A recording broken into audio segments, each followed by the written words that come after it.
Ah! That was such an old man kickflip. You did it though. I did it. That felt pretty cool.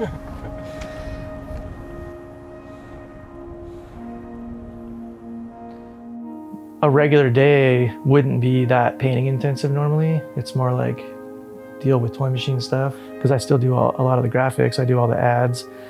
Aside from that, which is like quote unquote the day job, then I have a bunch of free time to work on paintings and go walking around taking photos and whatever, you know, like stuff like that.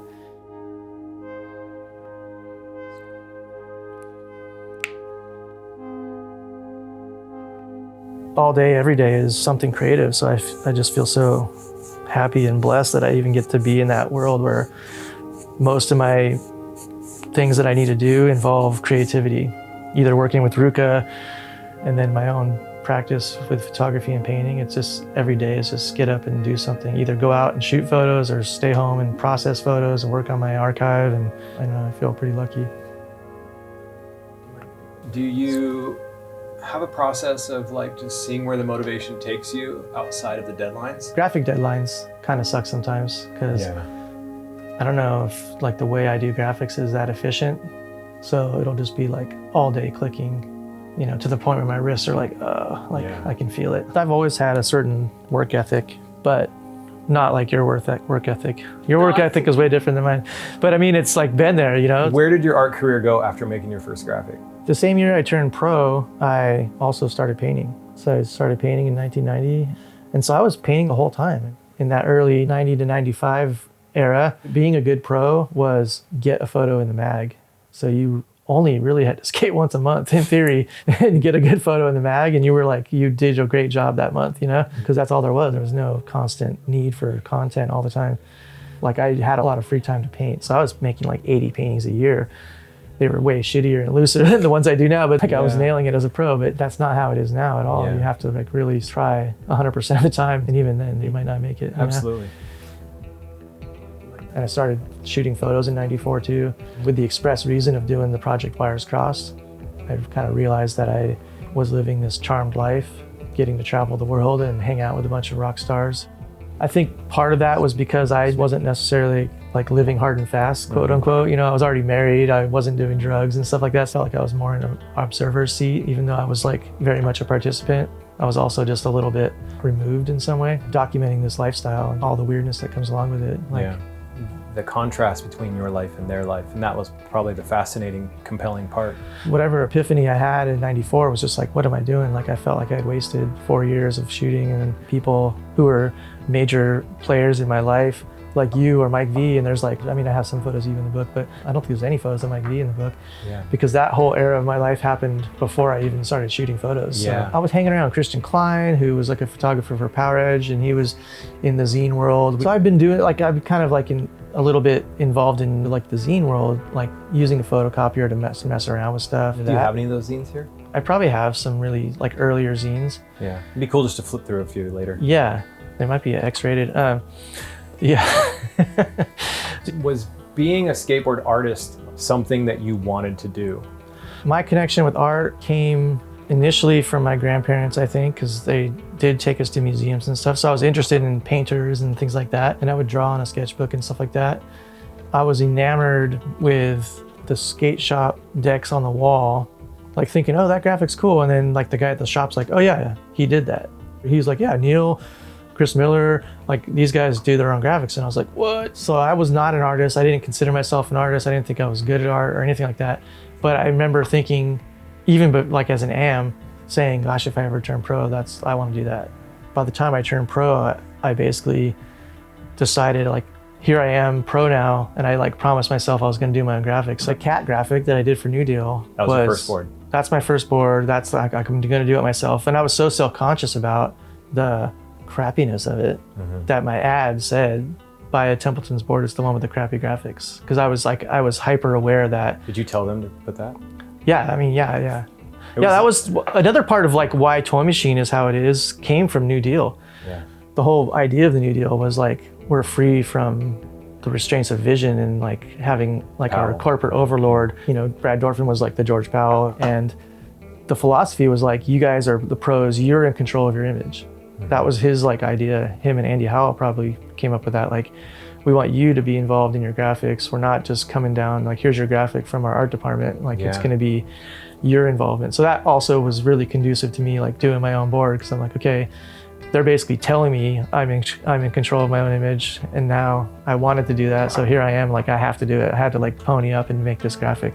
But I was like also super aware that this did not look like this badass fucking Lucero, you know, bars graphic that was super graphic designy and rad, and like, so that's why I like wrote that in the ad, because I was just like, I was just so worried. Then again, like Neil Blinder's Coffee Break was, you know, it was abstract art that existed, you know. The heads that intertwine, that graphic's genius. I mean, like, genius. I mean, he's like, on some Picasso I don't think stuff. anyone's ever like even topped that. That might be like one of the better graphics ever. I was just like, I was worried about it. I mean, looking back, it's easy to go, oh yeah, like kids connected with that because they knew it was me too, just the same way I liked the fact that Chris Miller did his own graphics.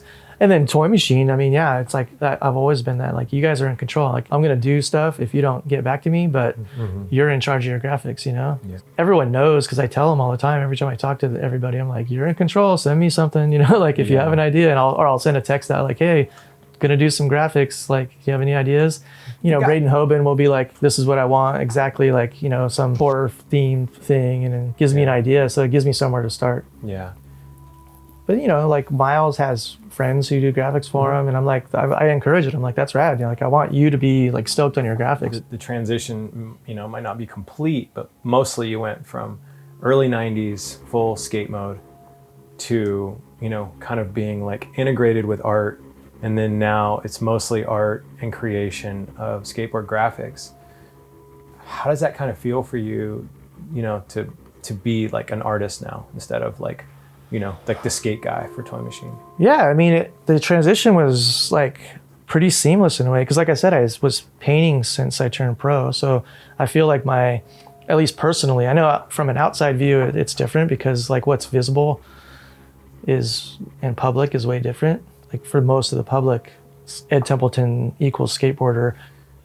But for me, I was like painting and being a pro skateboarder. You know, I'd be on a plane in like 95, and some guy on the plane's like, oh, what's your job or whatever.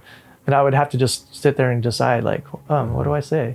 Like, I could say artist and be totally legitimately truthful and explain that. I could say company owner, I could say pro skateboarder, depending on what this guy looks like and what I want to share. I can just, you know, pick one of those things. My art career and my skate career were essentially simultaneously going. It's just, I don't know, I wonder when the turning point was. I think Breaking your leg. Well, that was a definite end point. No, there was like a period even in between there where I was doing a lot of art stuff and skating was getting neglected. You know, I was a little older, and probably breaking my leg was a byproduct of not taking skating seriously as you age. I had gone my whole life with some kind of built-in natural talent, whatever that was. I had never considered myself a gifted skater. I was a worker, but there was like a certain level of like, I could not skate for 3 months because I was working on a show, and then America would call me up and say, you need to do a demo. And I'd be able to like show up at that demo, and I'm gonna be able to impossible tail grab the pyramid and nose blunt, whatever you see there. It's like, I would go longer and longer periods without skating. And so I was just setting myself up for a crash. An eventual injury. Your body's aging a little bit, you're out of shape, you're out of practice. I was pushing it. In 2012, I broke my leg skating at an America demo up in LA. On kind of a routine thing. It's just like a pyramid with a flat bar on it. I was nose grinding it. I don't know what happened, but the bones were twisted, and when the hit happened, I just heard that explosion. Yeah. And before I even hit the ground, I knew my leg's broken. Like, I'm 40. I just broke my leg badly. It was like a compound fracture with blood. It was not like a simple break. It was like a fucked up break. It's traumatic. And I remember not knowing that. I knew it was a compound fracture, but you get the x-ray and you're waiting for him and you're hoping for good news. And the dude, I could hear the dude in the booth back there when he hit the button. He's just like, oh, it's shattered. That's what he said. I was like, fuck. Like, oh my God, what does that mean? It's like, I just imagined like, and it was like a bunch of pieces, you know? So as much as I tried, there was never like that leg didn't have the same twistability. And so that was really disheartening too. Yeah, you never fully regained mobility in that leg. It was weird. Like nothing felt that different. It was just, yeah, it's really hard to explain. Yeah. But you know, I guess as a skater, you kind of know, like the front foot was fine. Like nose blunts worked because that's the front foot. I can like jam it in there and torque it and like didn't bother me. But then like a tail slide on the same little bank. Yeah, would be scary. Was tripping me out. Yeah. And I'm like, why can't I do that? It's like even a simpler trick, but I didn't have like the push and like the twist was not there. Yeah, that makes sense. And it was just like freaking me out. And that is really depressing because it's like, there's one, as a pro skater, as someone who's had that your whole life, there's something about, I mean, you know it more than anybody. You like show up, you're on a skate tour, you show up at a demo, you take one look at the course and you're like, I'm doing all this. Mm-hmm. You know it. You're just like, I can do this, I can do that, I can do that. I'm saving that till the end. I'm going to do that at the end, you know, like I'm going to do this, but I for sure can nose blunt across and down this whole thing. You were a professional demo god, you know, and I remember going on tours with you and learning from you, you know, in the early days of touring and watching you go to work and then me just wanting to hang and match it. And my body and my mind was in a good place to do it. But I remember you were a few years older than me, not much, but a few years older than me. And I remembered you just showing me how it was done. It was really cool to see. Well, I learned that from Mike V, I think, and I wanted to set the tone for, like, as the older guy on the trip and the guy who run the company, yeah, I felt like I got to set the tone for the other guys on the team. I didn't have to worry about you. You were like, you had a natural showmanship as well. But, you know, other guys on the team, it's like, you know, if they're complaining, I don't feel good, I want to skate this demo. Like, I'm fucking 4 years older than you. I drove the van here and I'm skating this demo until I drop. So I expect you to do the same kind of thing. Example. And it was fun to play off someone like you too. I mean, Mike V was like this, you're like this. I think people like Leo are like this. So you knew you had your demo enders. Mm-hmm. I had demo enders and we would play off each other. You know, just like a look, almost like, okay, like we skated like 2 hours. I just look at you like ender time, you know, and Jamie flies and does an ender. Yeah, and then I'll do something, or like who takes the lead here, or we both start trying our enders if it's gonna take a while. Yeah, I mean, you probably would do it way faster than me. I might take 50 tries to get my ender. No, I think that we got into a rhythm when, you know, when we were touring together where we would try tricks at the same caliber. Yeah. I think that's when you're really in sync with your team. Yeah. You know, and you're not the one guy that's strung out and everyone's like done and you're like just, you know, everyone starts feeling sorry for you and hoping you make your trick so they can eventually cheer for you. It's tough though. I've been there. I've committed to a trick when I wasn't sure if I was in shape to do it, and then just tried to muster every bit of energy and mojo I had to make the trick happen. And I've pulled it off by the skin of my teeth. And I've also done demos where I didn't pull it off and I just had to leave on a total like downer note. Yeah. Like, sorry guys, we tried. I've done that. Yeah, I've done that. There's footage in one of our like tour videos where you can see, I think they added some tries and it's like, it gets darker and darker. And I finally landed it and the crowd runs and like actually tackles me, which is kind of a cool moment. It is a cool moment. But it was more like a pity moment. It was like the old guy finally like landed it after literally 100 tries. Yeah, it was like a real life My War. Yeah, for sure. Chris Johannes. All right, room is a little chaotic. There is so much to look at in here. Andy Roy getting his balls licked.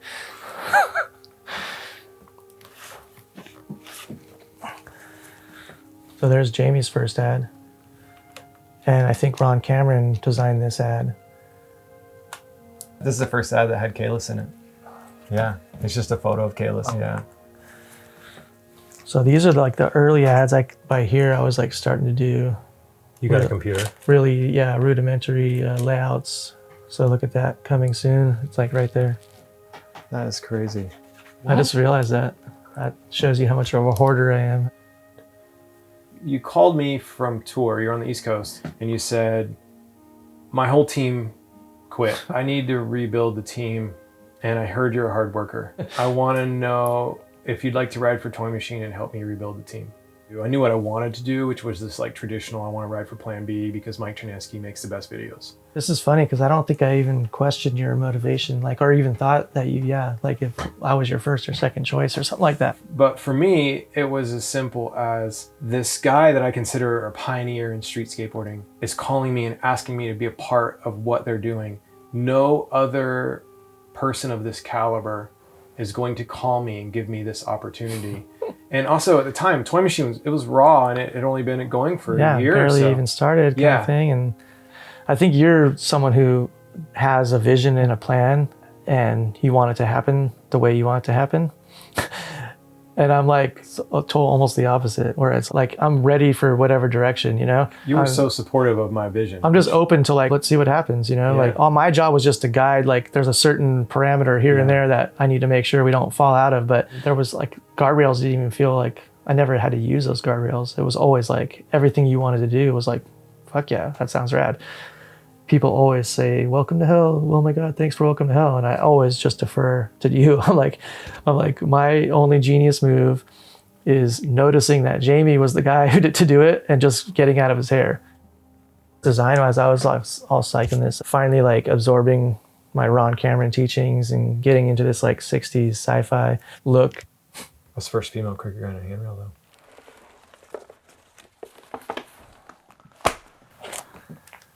So these zines are just like so much random stuff. Like, yeah, it's basically like you. Just fun, like whatever's laying around. Just like drawings and stupid stuff. They weren't even for sale. It was like the whole point of a zine, at least in my era, was just make a zine and give it to your friends, you know? It was never like a money, it wasn't a money-making thing. It was like a expression.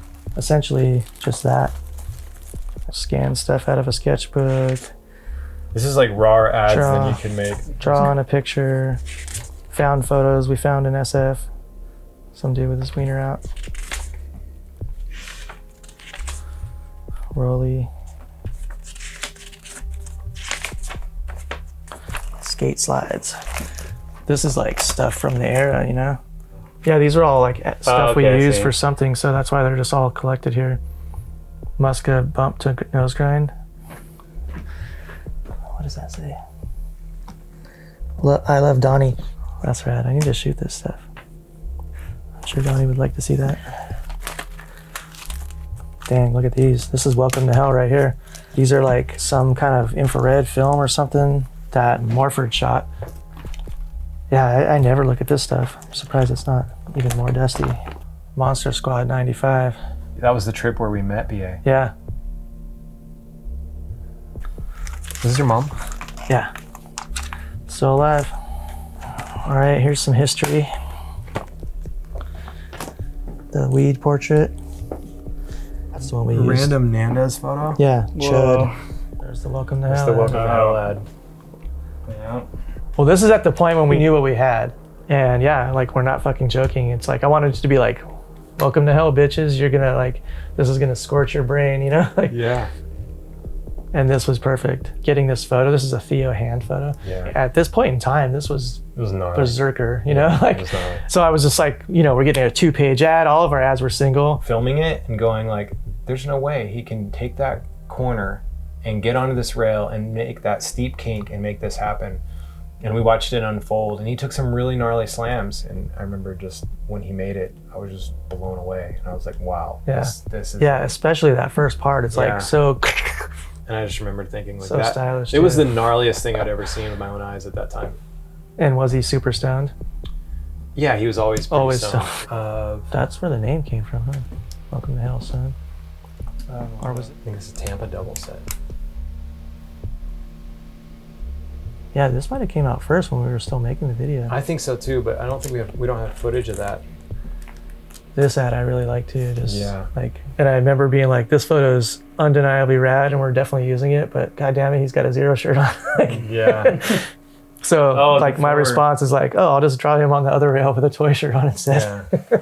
Zero was a clothing company at the time, the first year, and then I started dreaming about Zero so much that I ended up, you know, making logo boards, which I saw coming from a mile away. Which like, but you know, like I've always felt like I'm in this for fun, and like it's never been. I've never wanted to be like, don't quit my company. It's like if you want to quit, then like we're friends first, and I mean, it was business sad. people second. No, I mean, it was rough sad and I was hard. bummed, Yeah. but I was never going to be like, fuck you, Jamie Thomas. Like, yeah. I was more like, oh yeah, I mean, you're too ambitious to like, just, you got too many ideas to like stay with us.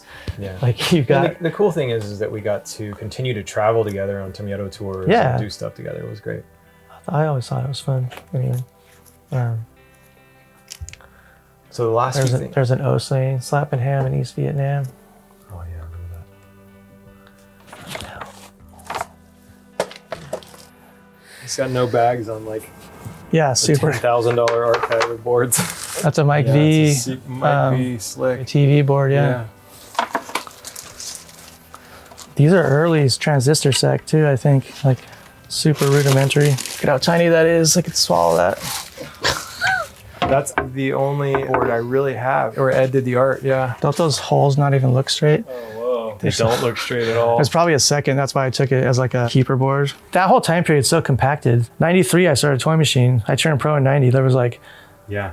You wrote for 3 brands. yeah, it was like so crazy. So much crazy stuff happened in that little zone. It was so weird. So my thought was an eye with the lightning bolts, and then like maybe the words Warsaw go over top of the photo a little bit here or here. You probably wear like running shoes and stuff most of the time, but I just wear old man shoes around the house all the time. But yeah, but I like they came out beautiful though. when I go out to places, I try to wear some fun shoes.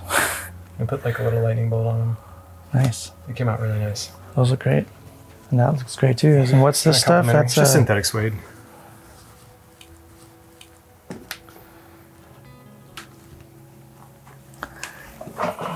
That's also a style.